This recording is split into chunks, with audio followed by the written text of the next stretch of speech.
अस्सलामु अलैकुम प्यारे बच्चों। बाकिर ने कहा, बाबा आज मुझे एक नई कहानी सुनाएं, लेकिन उससे पहले एक सवाल का जवाब दें। बाबा मुस्कुराते हुए बोले, जरूर मेरे छोटे उस्ताद। बाकिर ने कहा, बाबा एहसान फरामोश क्या होता है? बाबा ने कहा, बेटा एहसान फरामोश वो होता है जो किसी की मदद, मेहनत और कुर्बानी को भूल जाए, जो शुक्रिया की बजाय उनको गलत कहे।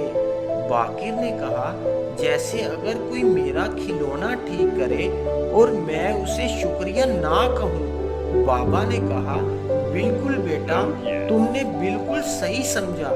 और ऐसी बात पर मुझे एक बहुत बड़े हीरोज की याद आई जिनका नाम था डॉक्टर अब्दुल कदीर खान।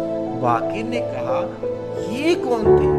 बाबा ने कहा, बेटा ये वो इंसान थे जिन्होंने पाकिस्तान को एटमी ताकत बनाया। उनकी वजह से कोई दुश्मन हमें मैली आंख से देखने की हिम्मत नहीं करता। बाकिर ने कहा, एटमी ताकत यानी बम, वो तो ड्रोना होता है ना?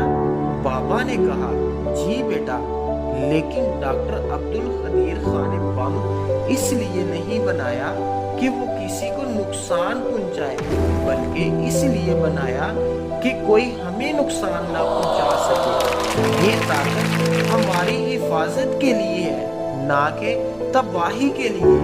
बाकिर ने कहा, बाबा वो वाकई ही पाकिस्तान के हीरो हैं। बाबा ने कहा, जी बेटा, वो असल हीरो हैं। उन्होंने अपनी जिंदगी, आराम और सब कुछ इस मुल्क के लिए कुर्बान किया, खामोशी से, बगैर शोर के, इसलिए कि हम पुरसुकून नींद सो सके। बाकिर ने कहा, बाबा क्या सब लोग उनको याद नहीं करते? बाबा ने अफसोस से कहा, कुछ लोग उन्हें भूल जाते हैं बेटा। वक्त के साथ साथ कुछ चेहरे धुंधले हो जाते हैं, कुछ कुर्बानियां याद नहीं रहती, कुछ लोग उनको हीरो नहीं मानते, और यही होती है एहसान फरामोशी। बाकिर नरमी से बोला, लेकिन हमें तो अपने हीरोज को याद रखना चाहिए ना? बाबा ने कहा, बिल्कुल, उनकी कदर करना और उनकी कहानी दूसरों को सुनाना और उनके लिए दुआ करना, यही असल शुक्रिया है। बाकिर ने आंखें बंद की और डॉक्टर अब्दुल कदीर के लिए दुआ की। बाकिर ने कहा, बाबा कल मैं सब अब दोस्तों को डॉक्टर अब्दुल कदीर खान की कहानी सुनाऊंगा।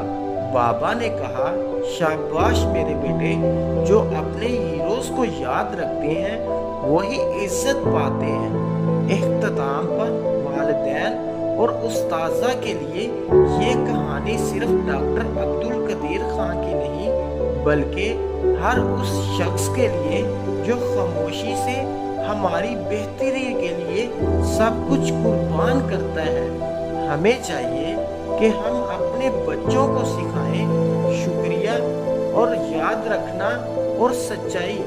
यही असल कहानी एक कौम को ताकत बनाती है। बच्चों,